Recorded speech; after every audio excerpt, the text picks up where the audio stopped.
أعوذ بالله من الشيطان الرجيم. بسم الله الرحمن الرحيم. ألم تر كيف فعل ربك بأصحاب الفيل ألم يجعل كيدهم في تضليل وأرسل عليهم طيرا أبابيل ترميهم بحجارة من سجيل فجعلهم كعصف مأكول. بسم الله الرحمن الرحيم. لإيلاف قريش إيلافهم رحلة الشتاء والصيف فليعبدوا رب هذا البيت الذي يطعمهم من جوع وآمنهم من خوف. صدق اللہ.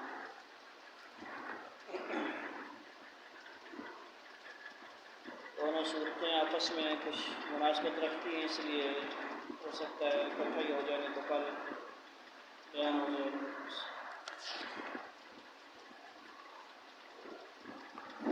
سورت جو سورہ فیل ہے اس کا تو سب کو پتہ ہی مشہور و معروف واقعہ ہے ہاتھی والے کا، ابرہا کے لشکر کا واقعہ. سورہ فیل اسی نام سے موسوم ہے. فیل ہاتھی کو کہتے ہیں.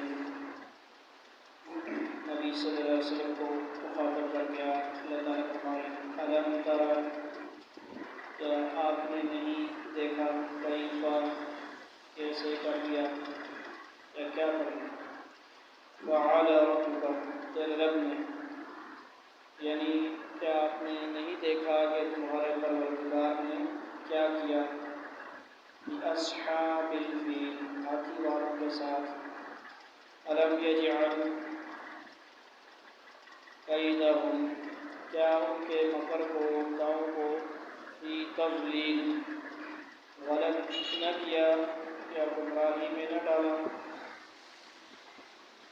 جلالت یہ جو لفظ ہے اس کے کئی معنی، ہمیشہ گمراہی معنی نہیں ہوتا، غلطی غلط اس قسم کے مختلف سیاق و سباق کے اعتبار سے نہ.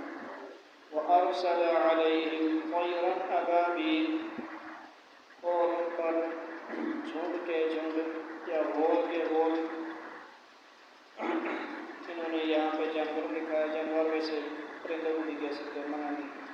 طَيْرًا أَبَابِيلَ جو صحیح معنی ہے وہ جھنڈ کے جھنڈ پرندوں کے، کیونکہ طیر لفظ جو ہے وہ پرندوں کے لیے تیار آیا. طَيْرًا استعمال ہوا قرآن میں مختلف جگہ، تو وہ اتنا تو ہے کہ وہ پرندے تھے.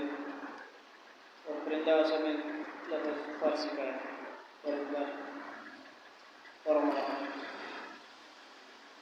ترمیہم بحجارۃ من سجیل جو ان پر کنکر کی پتھریاں پھینکتے تھے، یعنی وہ جو پرندے اللہ تعالیٰ کی طرف سے آتے وہ ان پر کنکریاں پتھر پھینکتے تھے. فجعلہم اس طرح کے جو من سجیل مختلف اس کے ہیں جی مہر لگے ہوئے پتھر اور سخت مٹی کے پتھر. وجعلهم كعصف مأكول ان کو ایسا کر دیا، یعنی جو وہ لوگ ابرہا کے لشکر تھے ہاتھی والے تھے ان کو ایسا کر دیا جیسے کھایا ہوا بھوسا ہوتا ہے. اس میں سارا وہی مشہور قصہ ہے، وہ اتنا سارے کو پتہ ہی ہوتا ہے کہ حضور صلی اللہ علیہ وسلم جو ہے نبوت سے پہلے ایک بادشاہ تھا یمن کا، ابرہا اس کا نام تھا. اس نے گویا خانہ کعبہ کے مقابلے میں گول کعبہ وغیرہ بنایا. تو جو قبلہ وغیرہ خانہ کعبہ ہے یہ کیونکہ ابراہیم علیہ السلام نے تعمیر کیا، حضرت کے بیٹے نے اس نے تعمیر کیا اسماعیل علیہ السلام، اس کی قریش میں عزت و منزلت تھی پہلے سے. تو ان کو پتہ چلا کہ وہ ابرہا جو ہے وہ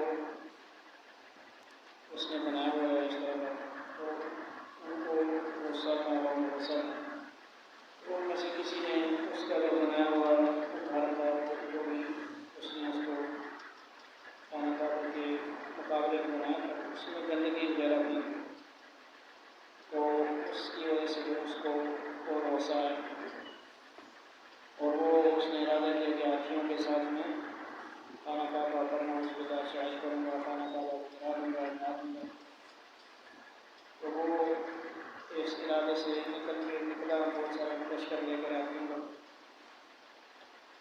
اور بہت بڑے بڑے آتی تھے، کوئی عام آتی نہیں تھے، اور بہت سارے لشکر لے کے آئے،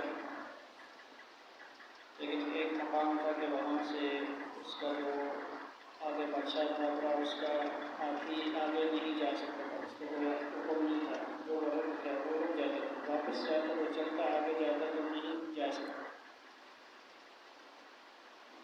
تو گویا وہاں سے سمندروں سے پھر اللہ تعالیٰ نے اس مخلوق کو حکم دیا ہے، ابابیل جس کو کہتے ہیں، اس سے مراد غور یعنی گروہ اور جھنڈ کے جو پرندوں کا وہ آج کل کے جو نام دیا جاتا ہے وہ نہیں ہے، یعنی وہ وہی تھے اللہ کی طرف سے آئے تھے تو وہ ختم ہو گئے، یعنی اللہ کے علم سے، اللہ کے حفظ کے خزانوں سے آئے تھے اور ان کا حکم یہی تھا کہ ان کو تباہ و برباد کرنا، اور ان کے چونچوں میں وہ آج کل آپ کو کہیں گے گولی نما پکڑ کے جو ہر ہاتھی کو اس کے اوپر بیٹھنے والے کو ایسے کرتے تو ایٹم نام سے کم نہیں تھے، اس کو ایسا کرتے تھے کہ جیسے کوئی کھایا ہوا بھوسا ہوتا ہے، یعنی ان کا نام نشان نہیں رہتا، ہاتھیوں کا بھی اور ان کے اوپر سوار گزش کر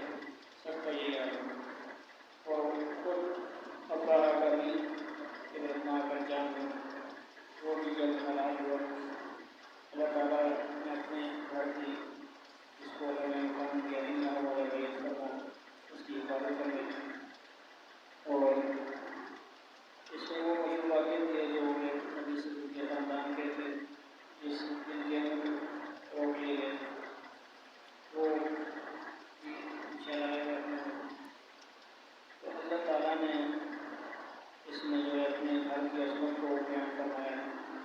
ابھی جو صورت جو انشاءاللہ کوشش کریں گے وہ اسی سے نکالیں، یعنی اس واقعے کے بعد اللہ تعالیٰ نے قریش کو بہت عظیم شان و شوکت نصیب کرنا، اور دوسرے جو لوگ تھے دوسرے قبیلے کے دوسرے وہ ان سے خوفزدہ رہتے، ان سے احترام سے ملتے اور ان کے ساتھ اچھا معاملہ بھی کرتے، یہ اللہ کے گھر والے طرف کے اللہ تعالیٰ نے جو ہے خانہ کعبہ کے دشمن سے پیار کیا کہ اللہ ان سے دشمنی مناسب نہیں، اللہ تعالیٰ ہمیں